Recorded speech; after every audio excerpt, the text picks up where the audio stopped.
this episode of On the Rope podcast, straight off the back of International Women's Day, Chelsea chats with 1999 world champion Jo Webb. Jo's ski racing tale is one of discipline, hard work and dedication. So strap yourself in for this one. It's a cracker. Welcome, Jo Webb, or should I say commonly known in the water ski racing community as Joanne Hamilton. Welcome to On the Rope, Jo. It is an absolute privilege to have another Victorian female water ski racing world champion here today to share the stories of success, but also most importantly, the journey that you embarked on to lead to so many successful results over the year for you and your crew. I'm really excited today to learn about your journey, Jo. I vividly remember as a 12-year-old Chelsea standing there in Sydney at the World Championships. I think it was 1999. I don't know these days, all the dates merged together. Watching you along with your partner over the years, Leanne Brown and Tracy Gratz competing those Sydney World Championships. And I must say I was in awe of you girls then and still in awe of all your success now. And I can probably thank you, along with the other women, for where I went on my journey over the last 25 years in water ski racing, because it was all inspired off someone like yourself, along with all the competitors back in the 1990s watching as a under 10. So pretty cool to now be interviewing one of my heroes of the sport. So welcome on board, Jo, and I'm very excited to get started. Thank you, Chelsea. Thank you for inviting me, and that was a very kind of you to intro that way. No, look, it's all true, and you asked my mum. Was always looking up to yourself, Leanne Brown and Tracy Gratz. So it's pretty cool to now interview the superstars from back in the 1990s. But what I love to do, Jo, is share your journey, and that's what we're here to do today. And to get started, I'd love to hear, how did you actually get into water ski racing, and how old were you when your water ski racing career kicked off?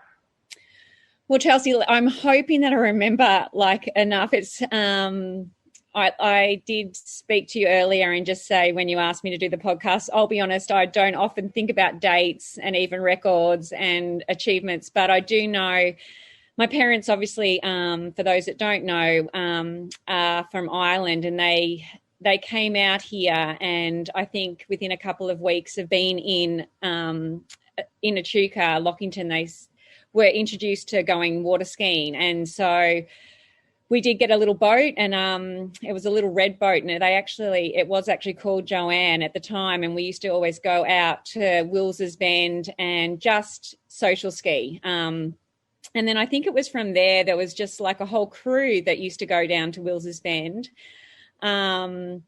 that used to do the river races. And so then we slowly started to get into, and I reckon I was probably 8 or 9. I think the first one I did the Southern 80, and that was with my brother. And it was back in the days where we just did the social skiing, and we actually had 3 members of the team. I don't even know whether they do that anymore, but we were able actually to have, and I was like the third person that was able to jump out when the other person got tired. So really it was just a family sport. We really loved just going out to Wills's Bend most weekends as a family. And then we all started to just do the river races. And that was myself and my brother to begin with.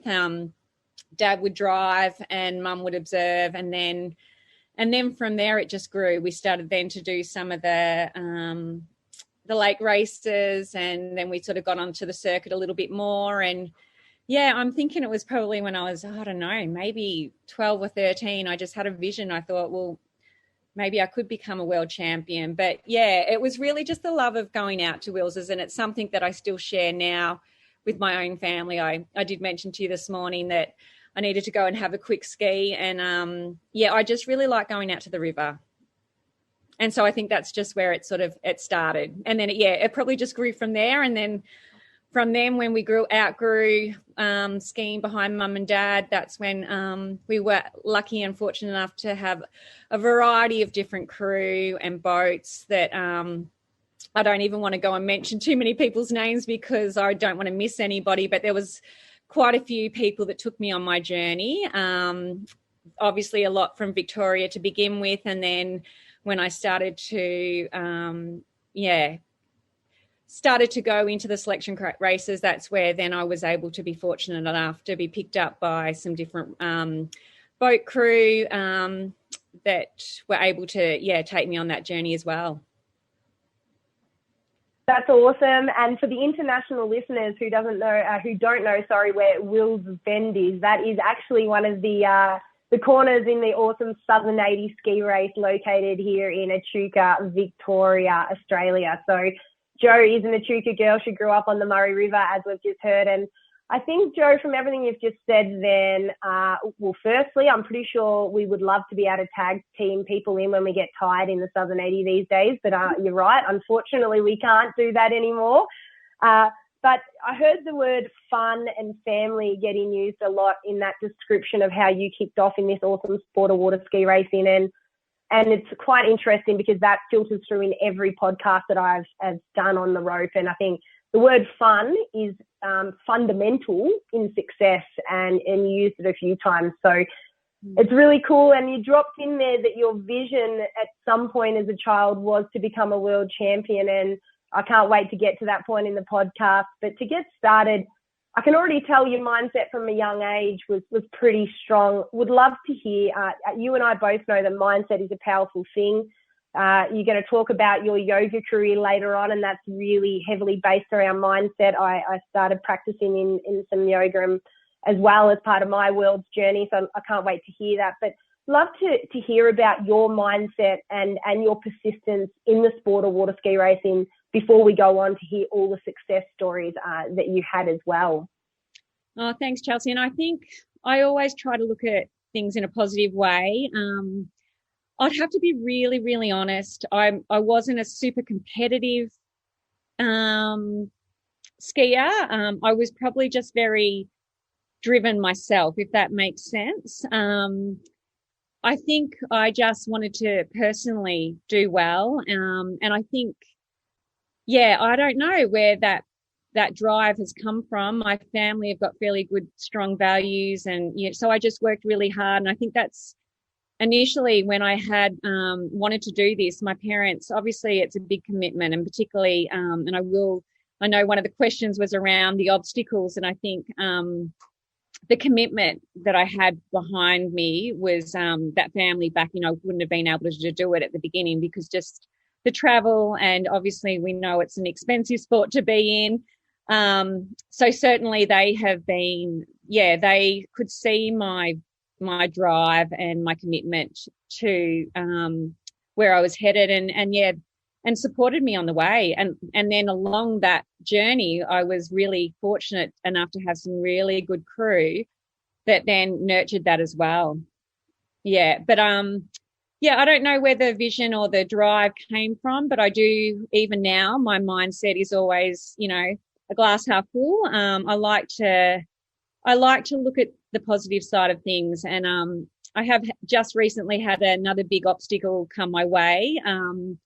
And I think the background in my skiing has certainly given me that resilience and that ability to overcome whatever life throws you. And I really credit my early days of becoming a world champion, which was a very bumpy road on the way. It didn't come easy. I had to certainly put a lot of hard yards in, and I still say today that I wasn't the most natural skier. I just really had a lot of grit, had a lot of help and support along the way, but I was prepared to put the hard yards in as well. But Chelsea, it isn't just one person. I mean, you need a good team behind you. So I was really lucky.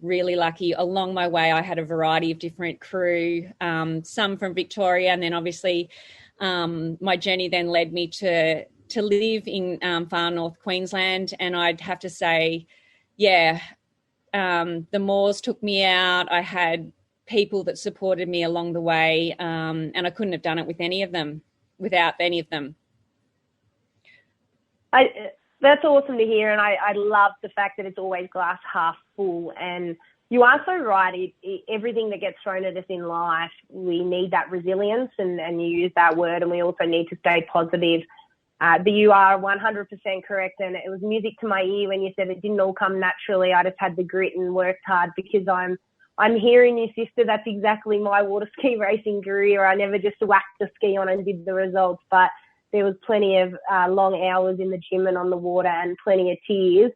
That you are very true in your words when you say that there was so many people. There's so many people in the background that, and when we say that, you're talking 15, 20 people to get through a Worlds campaign that are right beside you. But those people were all there because they could obviously see the mindset you had installed. They could see the journey that you were willing to take to make it happen. And after hearing that, there is no surprise whatsoever that you are one of only 14 women to ever win an IWWF world title since 1979. So one of 14 is pretty impressive. And you went on to win your world championship in 1999 in Spain. And I would love to hear about that journey. Please do share the tears in the gym, because I know I had a few.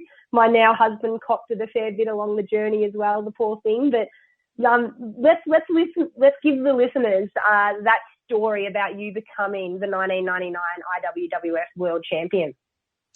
Well, Chelsea, at that point, I was living in Cairns, and I was a phys ed teacher. So, yeah, it was a lot of getting up early, but again, I had to have the crew. So I'd have to really thank, Wayne Moore, his dad, Roy, Fozzie, that used to come out observing with me each morning. It was rain, hail or shine. I would have to be very committed and, get on the water by 5:30. I think the training in Cairns was what got me to the world title, to be honest. Having the ability to go out in the big rough water, and also being just given that advice, like, they got me on to ski on fence palings and things that I would have never probably have done with no bindings to build my strength, and also just to give me that balance.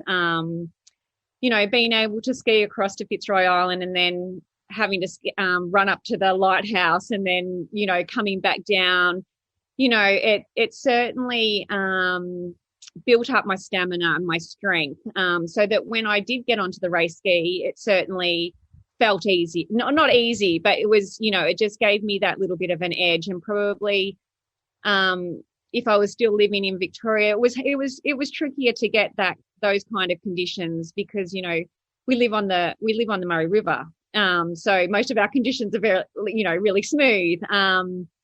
It's a lot of fast water training, whereas going up there, gave me an experience to work in the ocean water, the open water, and I really so grateful for the hours that people put into me, hours. I was being able to given, personal training, like things that I had never probably always had along the way. But throughout it, I did have to work. So, and being a phys ed teacher out in far north Queensland, it was quite grueling. I suppose I'm a really routine person, still am now.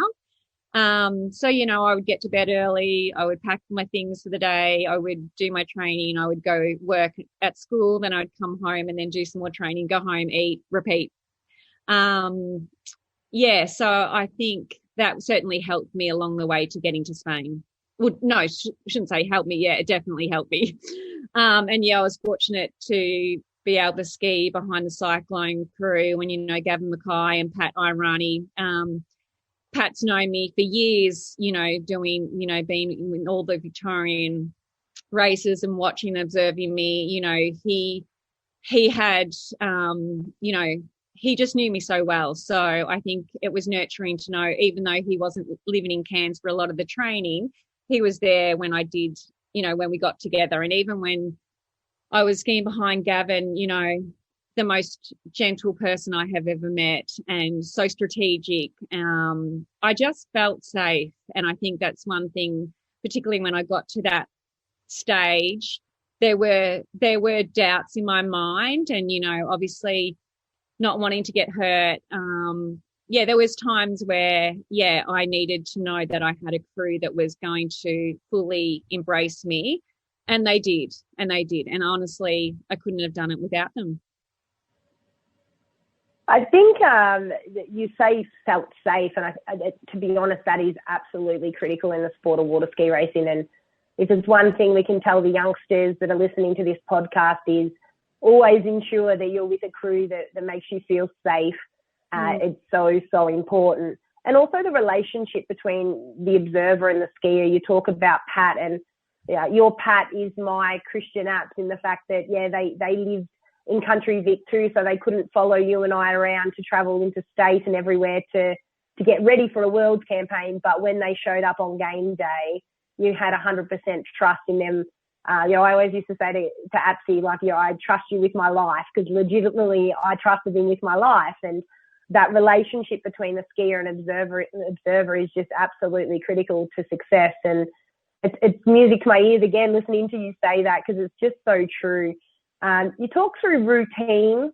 Routine, again, is just mimicked in every single podcast that I've done. People that are trying to succeed are just so routine. I laughed because I used to have a laminated piece of paper in my shower, which had my daily activities in there. So, get out of bed at 5 a.m., meditate from 5 to 5:30, stretch 5:30 to 6, get ready for work, go into the city, finish work at 6, go to the gym, and it just literally gym from 6 till 7:30, dinner 7:30 till 8, stretch 8 till 8:30. And people would laugh, but it is, again, it's something I hear so many people talk about. And a good friend of mine, Lucy Savona, I was at her house the other week. She just ticked the box of running a marathon, and she competed in some world championships for skiing. And I laughed because I walked into her house, and on her fridge was her daily timetable broken into 30-minute slots of what she had to do every 30 minutes. So again, for the young kids that are listening, routine, Joe, sounds like it's a pretty important in success, doesn't it? Yeah, I think, and I just read something just recently, I think routines and rhythms also create that safe space. I think everyone has different ways that they learn and the way that they operate, but I think it just it creates a calm space knowing what's going to come next. We don't know what's going to happen out in the water, but if we can, and in life, things are going to just be thrown at us, but if we can create enough routine and rhythms in ourselves, that then we can overcome whatever, with support. It helps to get us through, but certainly I found that helpful to me, and I still operate the same way. Yes, I agree, and I am exactly the same. My poor husband, he's sometimes like, no, we've got to do this now. It's all about routine. So, look, you've just spoken us through 1999, the awesome crew you had to win that World Championships, but I know fact that you actually did, because I watched you at the Sydney ones, compete in a few other world titles. Would love to hear a bit about the other World Championships and how you went in those, but also the variance from the 1999 journey where you actually won compared to the other World Championships where you showed up, and I think you did get a few podiums in previous world titles as well. Chelsea, I only really represented Australia 3 times. The first one was in France, and I was actually a reserve skier. I think by memory I might have only been 16. I really can't remember, but from there, then I obviously got to ski in the Sydney one, and that was behind Mirage, and we did have some mechanical failure at one point. I think the biggest difference, the first time round, it was just a whole journey of learning. Like, my dad would drive me 10 hours to Sydney every other weekend. So I think the travel was taxing. The travel was really hard because I felt like when I got there, I was exhausted before I even got onto the skis.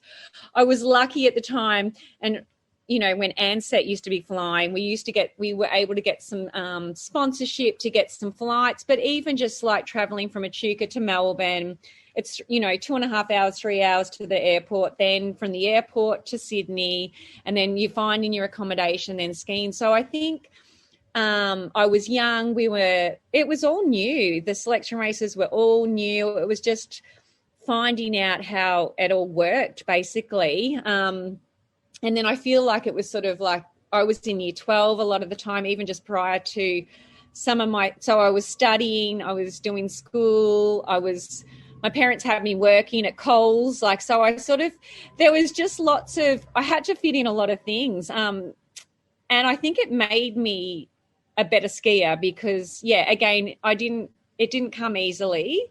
I had to work even just, on doing sponsorship letters and trying to get, certain things. So we could get ourselves to Sydney a lot. Because back then, most of the selection races were in Sydney. But I think from going from that first one as a reserve skier, just seeing how it all sort of worked, and then the next one in Sydney gave me that opportunity to have a go at skiing, but also, obviously, then I was sort of in Cairns, and I think that's what really helped me, just that additional training, that support. And then also having a bit more wisdom around how it all works. I didn't have to travel. Obviously, I still had to travel to Sydney for my selection races, but the training itself, I was there, and I had a lot of people behind me that didn't need to be behind me, but they were. Like, this was just as much so many other people's journey, and I really credit the time and effort and the money that came with that to help me get there. Yeah. I think from talking to you, though, it's very obvious that you had a goal and you were willing to do anything to achieve that. And you talk about the fatigue of travel. Not many people would go on 10-hour journeys every weekend to follow their love and try and achieve their goal. And that's why you have an army of people that wanted to be on your journey, because they loved it as much as you did, and they knew that with their support, along with your mindset and resilience and persistence to the goal, you were going to make it happen, and you did, which is really, really, really, really cool. But it's I know that none of this happens without obstacles as well, and you've spoken through. It's quite interesting because the listeners may not know, but it's really cool for me to be talking to you, because we are the only two female water ski racers from Victoria to ever win an Open Women's World Championship. So out of the 14, there's only you and I from Victoria. So it's pretty special that we get to chat today. But it is, again, there is so many familiar aspects to our journeys, in the fact that, like you, I also chose to go interstate to experience multiple water conditions to make sure I was prepared for absolutely everything that was going to get thrown at me. And that's what I've just taken from your world's journey, is that you were willing. You went to Cairns. You moved your whole life to Cairns to live up there with the Moore family to make it happen. You travelled 10 hours for other world campaigns to make sure that you trained in conditions that familiarised yourself, so that anything got thrown at you, you were ready for that. So very, very familiar stories there from both of our journeys. Now, I've got to jump back to living in Cairns, because I myself did a few weekends up in Cairns with Mark Weaver and Wayne Moore.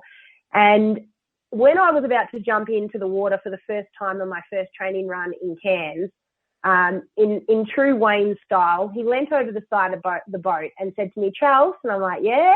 He said, "Sonny always says, don't smile at the crocodile."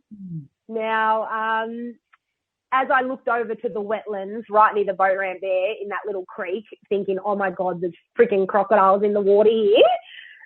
So you spent obviously a few months training amongst the crocs. Well, and it's interesting, like I did, going to Cairns wasn't just for the water skiing. I did, obviously, some people knew, but yeah, we were, obviously I was seeing Wayne at the time, and he's always been my role model, still is today. His determination and just talent, amazing. But yeah, I can remember when I was first there and they took me out into the creek, and it was like there was no other boats, like, whereas, it's nice smooth water I'm going. And yeah, it did freak me out a little bit about the crocodiles, but they were so comfortable about going in. The only time I think was when I used to do a bit of barefooting, and I would feel a bit weird having my feet just dangling under.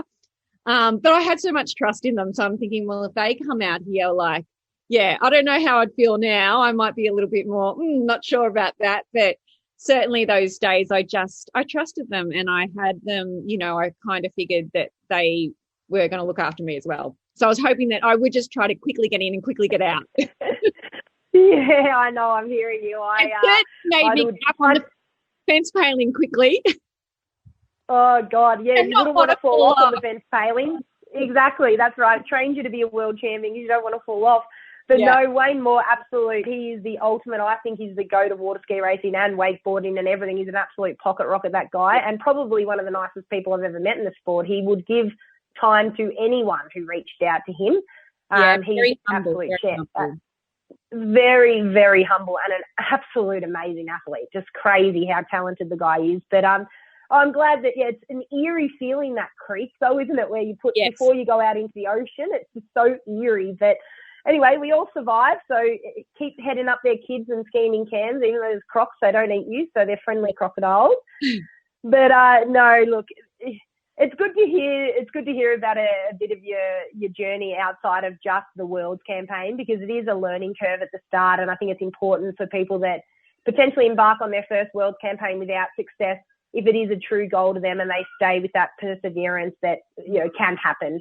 And reach out, like you said, you just reach out to people that have been there, done that, and we're all willing to help. I'm sure Jo's willing to help if someone reaches out to her as well.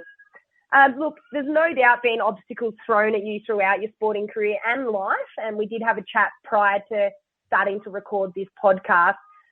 So would love for you to share just some of the challenges that you've been faced, not only in your water ski racing career, but also in life, and how you do use that glass half full approach to life to get through all those obstacles and challenges.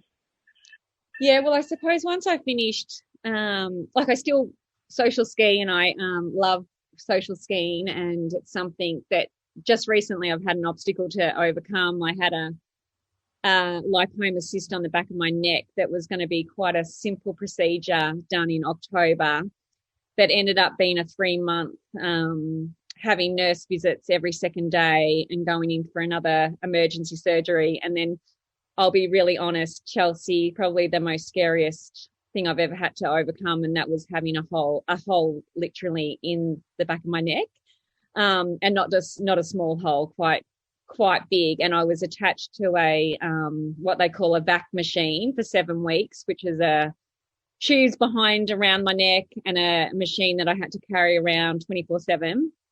However, I'd have to say my resilience and just knowing to overcome that, what did I need to do? And that was really coming, deep within, doing lots of meditations. Yoga probably has been something that I've got into more after my skiing. I wished I'd probably had it a bit more when I was going through that journey. But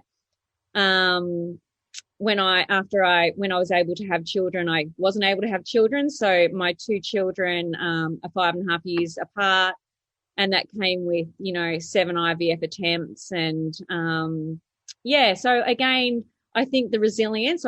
I knew I wanted to have kids, so I made sure I did whatever I could, and that was asking for support. That was working on things just in myself to try to be able to, and that a lot of that came to just surrendering. I've just trusting life now. I think sometimes that's one thing I probably wished I'd had known a bit more, and I'm still learning, is you can put the routines in place.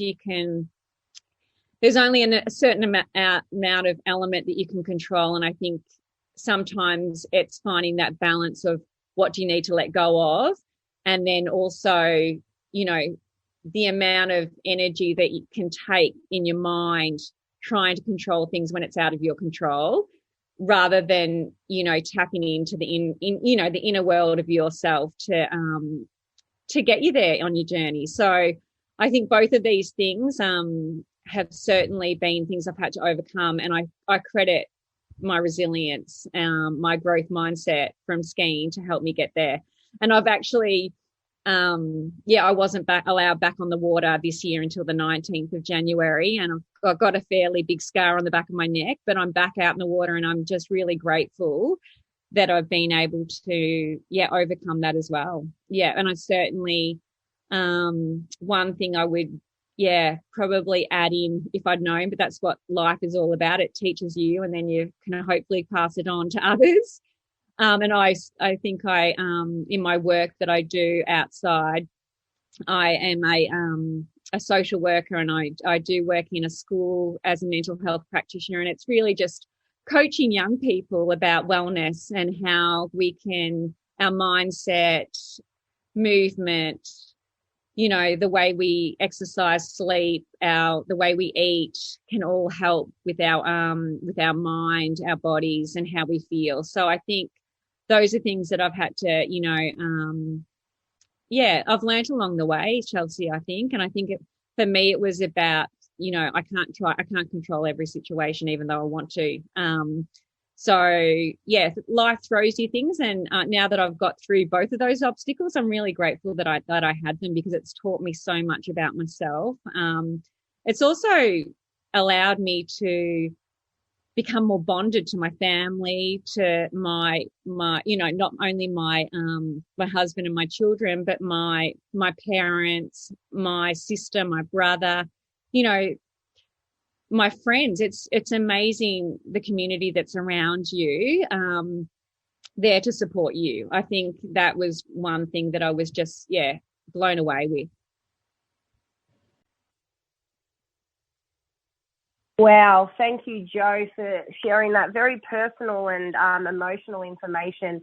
You're so true. Family and support is just a wonderful thing, especially through such difficult times like that. And you're not wrong when you embark on such a huge medical event and such large obstacles. I think the resilience that you've learned through the sport of water ski racing, and actually just the true athlete you are in general, really does come to play. But one thing I picked up from everything you said is that controlling the controllables and not wasting energy on things that you can't control. And that's something that I have practiced much better now in my 30s than in my 20s. I used to try and control everything and then drive myself to the ground trying to do it. But controlling the controllables is definitely something I think comes with age as well, when you experience things and realize you can't control everything. But it is a really, really good point to take away, is focusing on the things we can manage. Through your talks as well, and what I picked up on, and again, going back to your yoga background, your journey of IVF, I'm actually an IVF baby. I was so fortunate to have both of my children naturally, and feel truly blessed for that, because I know the journey my mum went through and other close friends of mine are going through now to have children. But again, your resilience was never going to stop you from having children, and you've got your two beautiful kids now. I sort of think the law of attraction came into the way you spoke a bit, in the fact that in your mind you were always going to be a mum, and sometimes having that visualization and knowing in your head that you're going to be a mum helps you on that journey as well. And there was nothing going to stop you. And look, now you're an amazing mum to your two kids, which is really, really cool. But do you believe in that sort of stuff too, the law of attraction and visualizing things to make sure they're going to happen? Yeah, I'd have to say, Chelsea, I am. I do. I am sort of a big believer that, I'll send things out there, and then I'll either get a phone call or something will happen. And I do believe that you give them what you need to grow. And that's why I was just saying, I think my journeys, my two biggest probably obstacles apart from skiing, have made me a better person, made me, so I do believe, and then, if I am, I know, don't get me wrong, I'm not an expert yet, but I am a constant worrier. It's something that I have had to deal with all my life. And so I use a lot of these practices of, to help myself. And then I try to pass that on to people that, young people that I work with. However, it's a daily practice. And I think it's about believing in yourself, but also believing that there is that outside support, the universe, whatever you want to think, that, life is there to support you. But I think sometimes we then need to, sometimes it's when I drop back in and I let go and I take a deep breath, that's when things will actually flow. So it's something that I constantly try to have it in the forefront to support myself. Yeah.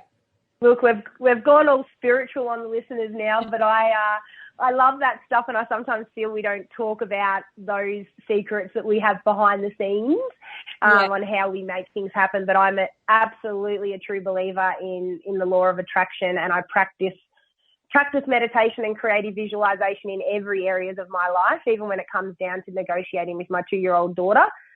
Sometimes I need a quick 5-minute meditation session to deal with that. But I think it is just critical in life. I remember my Observer Christian apps, one of my best mates, giving me a book called The Secret, which is all about the law of attraction. He gave me that book about 12 months before the Worlds in 2017. And I remember reading that book and, just being blown away by it. And it was sort of like a bit of a game changer in my mind to how things do work. And like you, I'm a big believer in letting nature and the universe take its place and managing your mind and thoughts to get the best out of life. So thanks for sharing that I'm not the only one that does that sort of thing, and we're not crazy after all. So to get the listeners back to probably what they want to hear, although some like hearing that stuff, I want to talk about the fact that you, along with your ski partner Tracy Graziano, are the only female water skiers to ever win the Sydney Bridge to Bridge, one of the biggest ski races in the world, win the Sydney Bridge to Bridge outright. And you won the Sydney Bridge to Bridge outright in 1998. Again, the only ever females to do this.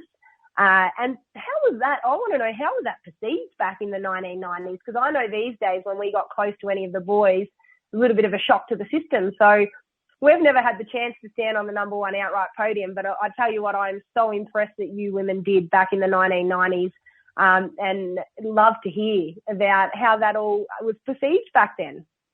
Yeah, and I think, Chelsea, I'm really, I was grateful it was a bit of a rush to be able to have, and that honour to have, that achievement. I think I'm not too sure how it was perceived. I try to just stay, I think we were in a different, I think, and also just to let for those males, they were at a different time to us. I think we left in the morning and they were in the afternoon. So, there's lots of different things that come into place. Ski conditions, who's in front of you, however, I think it was, we did get that achievement, and I think that's awesome. I think back in those days, women were starting to, ski against the males in some of the superclass. So, yeah, I don't want to say how people have perceived it. It was an honour to have that opportunity to get that, that achievement. I think whenever I've gone into my water skiing, Chelsea, even though I was driven to win a world title, I'll be honest, once I won that world title in Spain, you ask anyone, I just went home to my motel room. It was a personal journey for me, something that I wanted to achieve, but that's, I still believe that's how when you ask me what were records, I have no idea. I really don't keep, I'm grateful for my Spain trophy that I've got in the house. And I certainly, I have spoken about it with my children, but it's not everything. It's just part of my being. And yeah, so I don't know how other people perceived it. I'm sure they might've been a bit shocked. They might've been a little bit upset. Or they may have been, well done. I'm not too sure.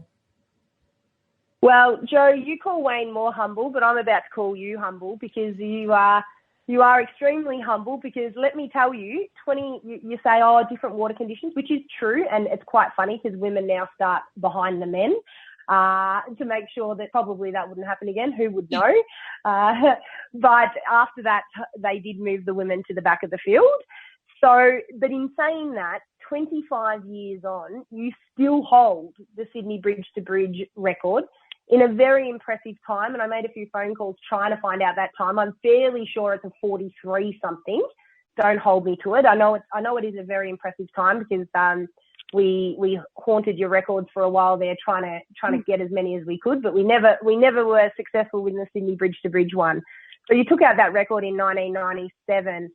25 years on today, still holding that record when you partnered up with the champion herself, Leanne Brown, skiing behind the racecraft super shot.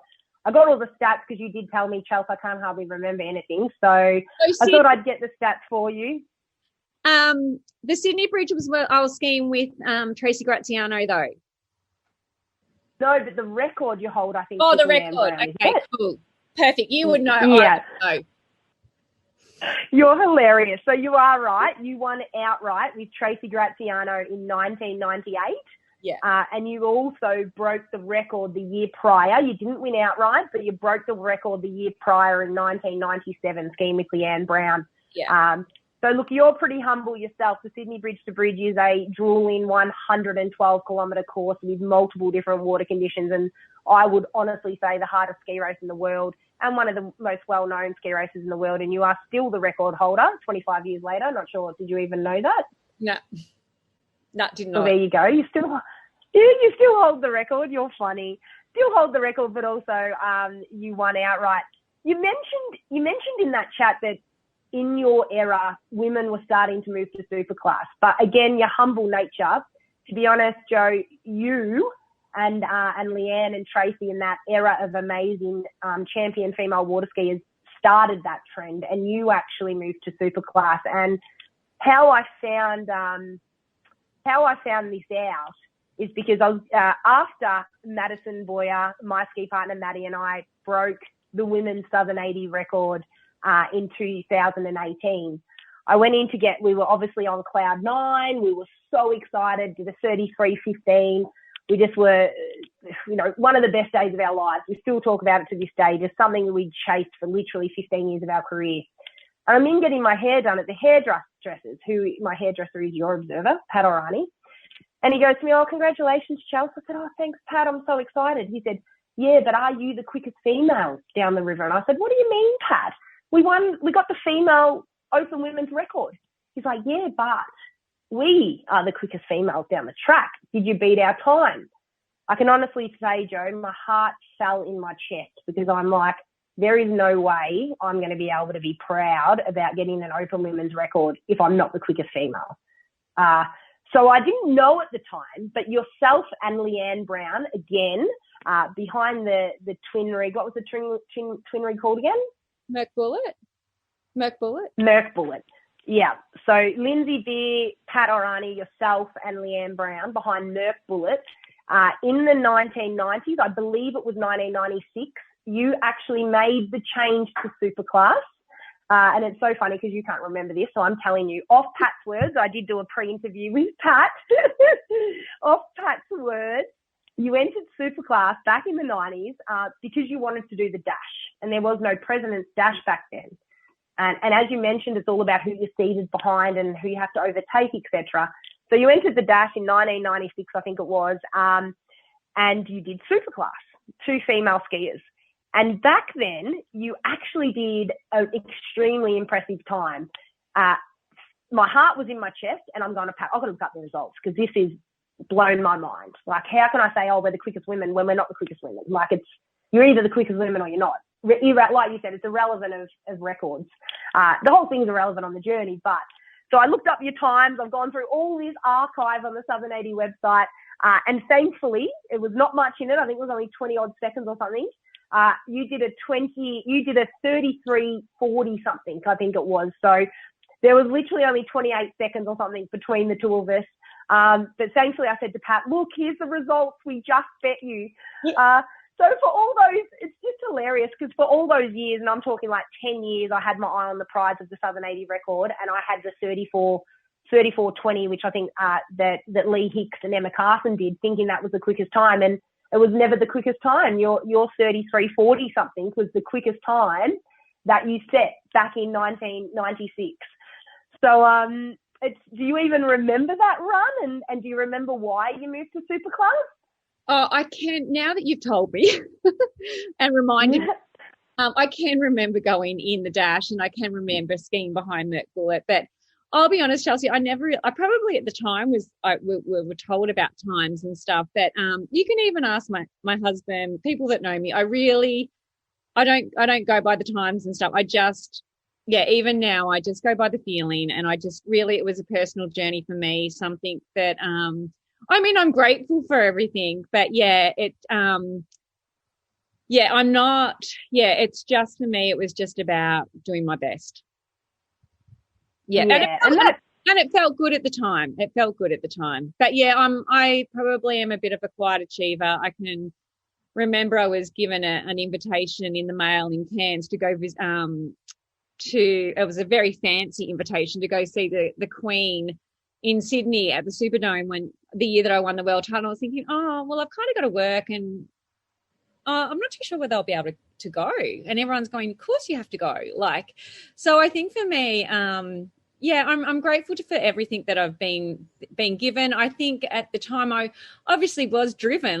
I was driven, and I had great support around me. It was a buzz. It was certainly a buzz being in the super class. It was an honour to ski with Leanne Brown, because obviously Leanne and Tracy Graziano were my fiercest competitors, but also really good friends as well. Leanne, we were very different. I think she had a much, much more natural ability than I did. I probably had to work 10 times harder, but we just worked. We worked together. She knew my rhythm. I knew her rhythm. But yeah, when we had to go out and obviously compete against each other, it was fierce. It was hard work, but I think we always had a great relationship as well, if that makes sense. Yeah, I think it's pretty critical to have that really close relationship, especially with your ski partner during that journey, because, again, you're trusting each other with each other's lives, aren't you, doing those sort of ridiculous speeds behind a ski boat, and about, on some occasions, less than 10 centimetres apart, or bumping shoulders. Yeah. So you definitely got to have that connection. But it blows my mind, the times that you women did back in the 1990s behind the types of boat you were doing them behind. It's so impressive, but I can thank you all for allowing me to see what you could do.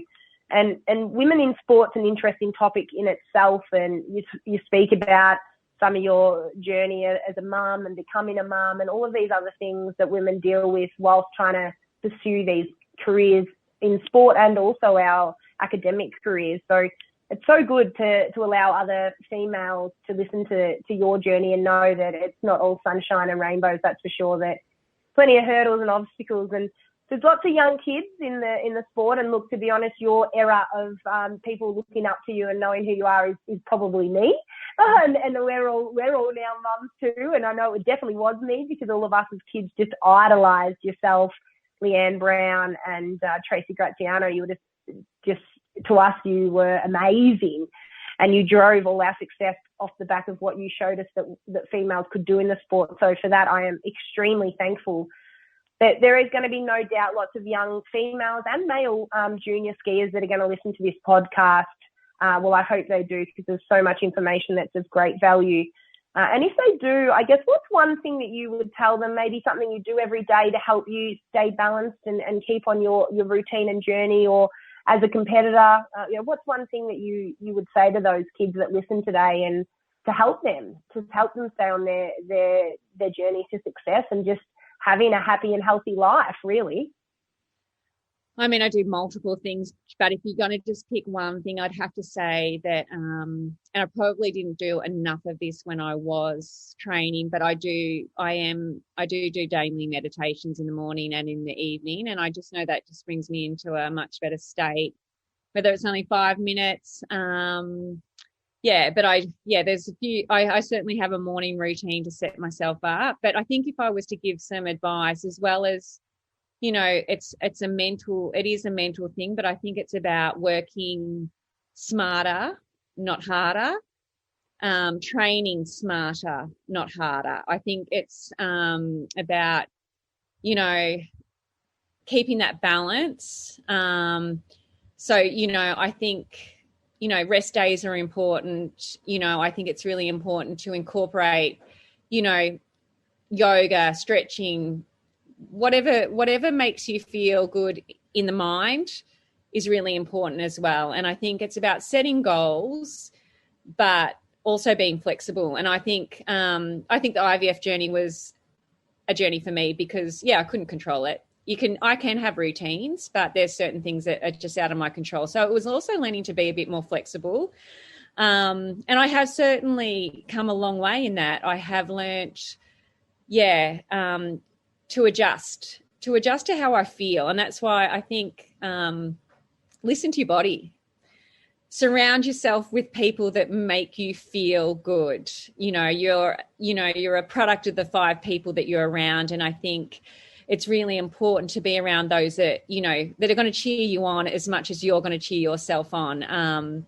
Because life throws you curveballs, the sport, it's not always easy. It's not always, and I think if it was easy, you wouldn't get where, I think I credit the hard work and journey. I think the failures are not failures. They're actually growth, they're stepping stones to make you grow and to make you better, and also to make you more appreciative of what, and that's why when I said that I don't really worry about the times or the records, it's not that I'm not grateful for them, and I certainly are proud of what I've done, but it was how it made me feel. It was a personal journey. And alongside that, it was a journey of not only mine, but everyone else that was in my team, my family, my friends, my observer, my drivers, the ones that were driving and observing for me that weren't at the world titles, but were with me every single morning. They were the ones that did it. It was a journey of everybody. And I think it's just around coming back to, it's your mindset. And I think it's just about, making sure that you're balanced, being really balanced. I think I've just spoken too much, Chelsea. No, that is exactly what I want. I'm so impressed with the way you're delivering this information. I love it. It's like an educational session for me. I can tell that you do education. Look, I just love it. I also require meditation because my mind's 100 miles per hour, like my personality. And I think mindset and calming the mind is an awesome thing. And for all the junior or younger listeners, like meditation, like you said, it can be 5 minutes, and find something you like. It's actually just about settling the mind. It doesn't have to be some voice that you don't like listening to. It doesn't have to be a set type of meditation. It's just about literally taking 5 minutes out of your day to sit down and clear your mind and do some breathing. And people, I think, get on this meditation app or something and they hate it. It's not about that. You find what helps you clear your mind. It could be sitting outside in your back deck and taking a few deep breaths for 5 minutes and clearing the mind. So I think that is a really integral part to success, no matter what area of life. Love the word smarter, not harder. Say it to my husband all the time. And I think that is a hard thing as an athlete. I remember when Craig Burton, my trainer, my coach at the time, used to tell me, you have to have a rest day.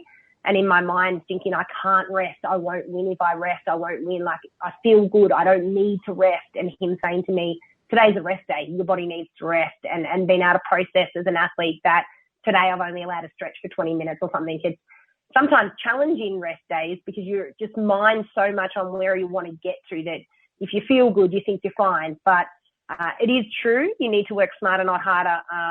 And it's really, really good advice to pass on. And to finish off on that recap, if it was easy, everyone would do it, wouldn't it, really? If it was easy, we'd all be doing it. We'd all be winning world championships. So anyone that is looking to embark on such a journey, no matter what area of life, whether sport or career, nothing unfortunately comes easy, because if it did, we'd all do it. So you definitely need to be prepared for that, and just don't think you're talking too much, because I'm absolutely loving this. I might just steal you for another hour of coaching after this for free, if that's okay. But no, look, Jo, I'm so thankful for your time, and the information you have provided to not only myself but the listeners has just been second to none. It's just amazing content to share with not only the water ski racing community but the broader community. And I can definitely tell that you play a space in education, the way you've delivered the information and shared your personal life and journey with us. I know there is so much more to Jo Webb, or as the water ski racing community knows you, Jo Hamilton, than just ski racing. You're a mum. I know you had a little dabble, or you actually not a little dabble, I think for years, and I'd love for you to touch off on it before we finish. You competed as a triathlete as well. So I'd love to hear just a little bit about, Jo, off the water and your sporting and life after your ski racing achievements as well. Well, yeah, I think you're right, Chelsea. After I finished the Worlds, I did do a couple of more races in Cairns. And I was fortunate enough to get a little sponsorship with a bike shop and did do some triathlons in Cairns, which I really enjoyed. I moved back home, and I've probably always, I'm an active person. I like to move. These days, I just enjoy riding my bike around the scenic. I need to be near water. I need to be outside a lot. I walk a lot. I've got 2 big Labradors that keep me walking quite fast. So, yeah, I walk a lot. I sort of have given up running a little bit, but I think that's just years of water skiing and just the effect on my body. So I'm trying to, listen to my body and make adjustments as I come. But yeah, certainly I still get up at 5:30 in the morning. I'll go for a big walk around, a river track. If I always love to swim each morning, and I'm just really grateful now to be able to be back in the water, because that was probably the hardest bit when I had the neck injury, that I wasn't able to get back in the water. And water, for those that know me, water is a key part of my life. So yeah, I'm sort of, we're lucky to have a little pool here, and I swim each day. So if I'm not on my bike, I'm walking my dogs, I'm swimming. And I probably, and then obviously my yoga is important. So I do teach yoga, and I also do my own personal practice every day. I'm working in a mental health practitioner role at a school. So, yeah, I do support a lot of students with just, their own wellbeing, their goals. So, yeah, that keeps me busy with my children. I've got 2 very active children. My daughter dances a lot, and, I'm really involved in her dance, like just watching. I actually probably wished I'd done some dance when I was younger. But yeah, it's lovely to see her shine in the area that she does. My children do enjoy water skiing. They probably got into it because of mum. And yeah, it's just nice to see them enjoy coming out. And I think, again, it's not just about the skiing. It's about being together as a family, sitting in a boat, being out in nature. Yeah, anything that can get me near water. I every day I will eat either outside near my fountain or outside near my pool decking, even in winter. The rest of the crew will sit inside. They think it's way too cold, but I just need to be outside and near water. Chelsea? Oh, look, there's plenty of similarities, although I think I'm probably slightly more crazy than you. I think you're a bit more grounded, but there's plenty of similarities I can hear in our lives. The love for water and the love for being out in the boat, just having that family fun, is 2 things that are pretty strong in this household as well. So it's so good to have listened to all this information. And Jo, I always love finish my podcast with a bit of a funny fact about you. So I've got one, but I want you to, I know, I've done some research. Don't worry about me. Everyone, I can see Jo on the screen and she's laughing, but it's like she's muting or something when she laughs. So I've got a funny fact, because I've done a little bit of research about you in the last couple of days, but I want you to share one as well. So while I'm sharing mine, you share yours. But a little birdie told me in the 1998 Sydney Bridge to Bridge outright win, that as you were nearing the finish line, you apparently got hit by a fish. I did. Yes. So share that with us, because I was like, what do you mean she got hit by a fish? And my birdie said a fish jumped out of the water and hit her. Yes. Gosh, Chelsea, you're good. I can so remember that. And I'm thinking that's Pat Irani that has told you that. It wasn't Pat Irani, this one. No, we'll share them all. The little birdie was actually Daniel Graziano. Oh gosh. Yes, I can remember. I don't remember where it hit me, whether it hit me on my but it hit hard, obviously going at those speeds. And it's interesting, even now I do get a little triggered even when we're out in the river and, you know, you're social skiing and you're going to cut hard and then you see a fish jump out. But, yeah, it did hit me. So you have done well to remember that and get that information. It's so funny. When I heard it, I was like, oh, my God. It did hurt. Could you imagine if you had fallen off from having a fish hit you when you're about to win outright? It did anyway, hurt. Thankfully, I can remember. Thankfully, it's just a funny fact. It hurting. Oh gosh, I don't know. I'm not really that funny. My sister's the funny one in the family. And I'm really grateful for her because she always makes us laugh. My mum's pretty funny too sometimes as well. So, fun fact, I don't know. I feel like I'm quite boring, Chelsea. I'm a bit of a home hermit.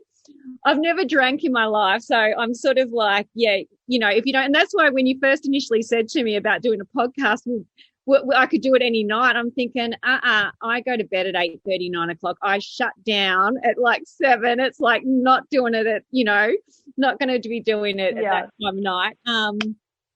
Yeah, I suppose one thing that my daughter probably, she's got used to me now, but when I go to pick her up from dance, I do enjoy all of her dance community are very similar to the ski community. They're just so supportive and it's so lovely to see. I think that whatever sport you're in, if you're around like-minded people that lift you up and the energy. And so sometimes when I do go to pick her up from dance and they've got the music going, I kind of like, the 47-year-old adult goes in there and they think I'm like 17 and start dancing with them. And then Molly looks at me and she goes, Mom. And then she kind of puts her head down and then she goes, oh, they really do like you doing it though, so don't stop. When I hear the music, again, I probably would have liked to have come back and introduced a bit of dance in my life as well. I'm just lucky to see her do it now. Yeah, that's right. You're reliving your missed dance opportunities through your daughter, which is pretty funny. But it is as you and I were trying to negotiate a time to do this podcast today, you're like, can you do this time? And I'm like, no, I've got to drop Mia off to dance. And then we get on the podcast and you're like, oh, I've just dropped Molly to dance. So as you know, my 2-year-old does dance. And funny you say that because the other day I was in there and I was bopping and my 2-year-old turned around to me and she's quite good with her literature, with her voice and speaking already, which is no surprise because I don't stop speaking. She turns around to me and she says, Mum, stop, and put her hand up. And I was blown away. So obviously the fun mum embarrassment's already hitting her, the poor girl. But that's awesome. You've got to keep mum life fun, don't we? Otherwise we'd go damn crazy. So yeah, definitely. Yeah. Yes. Now, thank you so much, Jo. It's awesome to hear that you are a fun mum, that you got hit by a fish just before you won the Sydney Bridge to Bridge outright. You're you're one of 14 of the IWWF Open Women's World Champion. And most importantly, you're now a mum and a mover that just walks around Echuca. And it's funny because I was talking to Apsy about doing this podcast with you and I said, it's so funny because I've never really seen Jo in Echuca. And I'm there all the time, as you know. And Apsy said, just go down and sit one of the cafes at about 6 a.m. and she'll walk past the shore. I see her every day when I'm driving around for work, walking her dogs. And he literally word for word said that. So it's just, and you said, I go for walks every day with my dog down the scenic. So I don't think it goes unnoticed that you walk around town 24/7. Obviously the ski racing community see you on your merry way. So it's very funny. You can't go unnoticed in that community though, can you, Jo? Especially not a superstar like yourself. Thanks for your time, Jo. I've loved hearing about your journey. I know the listeners will get great value from what stories you've shared today. You've really opened up and shared some personal ones, especially around your IVF journey, which I really, really appreciate because females in sport, it can be challenging as we especially approach those later years of our sporting career and transitioning to mum life and what gets thrown at us and the drastic change in life from travelling the world water skiing to becoming a mum, which I've experienced in the last 2 years, and how we do transfer those water skiing traits and mental strength from one to the other is definitely inspiring for the females of the sport, that's for sure. And I think hearing your stories just reiterates that to me, that we are all wired the same way, us females. We're pretty cool machines. That's definitely true. But you're an amazing woman. I really appreciate your time, and let's hope I might have to go sit at one of those cafes at 6 a.m. to catch up in person because we have ended up doing this via Zoom again. We were hoping to get together.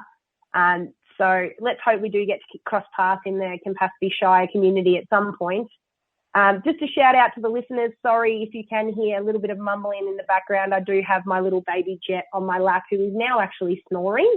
As Joe knows, he had to come in midway through. He wanted his mummy, so he's snoring in the background there. So apologies for that. But hand over to you, Joe, for the final goodbyes. Thank anyone that you want to thank for your amazing water ski racing journey. And again, just appreciate your time. I know the listeners are absolutely going to love this podcast. So thanks again, Joe. You're a superstar.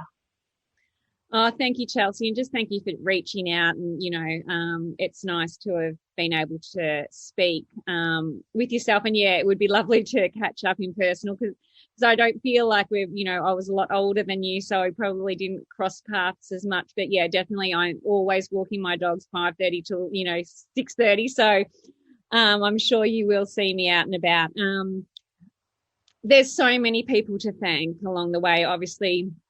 All my Vic crew to start with, my family. When I went to far north Queensland, couldn't have done it without all the crew there. I really just want to thank everyone that's helped me along the way. There's just, so many to name.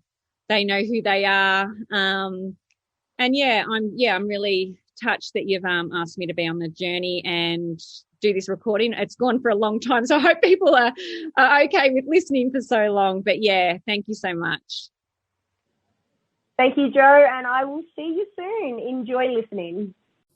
This episode of On the Road was brought to you by Coldies, Bull Bars and Tow Bars, Savage Force and Automation and Robotics Services.